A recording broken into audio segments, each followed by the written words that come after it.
May itinalaga ng medical expert sa mga hukom ng International Criminal Court para suriin ang kalusugan ni dating Pangulong Rodrigo Duterte.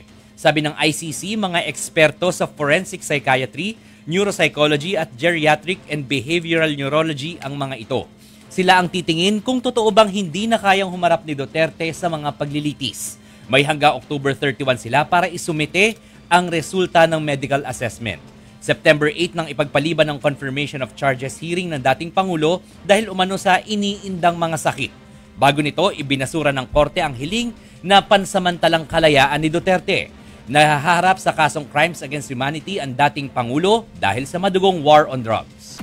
Mga kapatid, ako po si Ruth Cabal. Dito tayo sa totoo, dito tayo sa True FM. Mag-follow at mag-subscribe din po kayo sa aming social media accounts at True Network PH. Diyan po yan sa aming X na dating Twitter, sa FB, sa Instagram, sa YouTube, sa TikTok at sa mga podcasts. At syempre, tutok din po kayo sa Signal True TV Channel 19.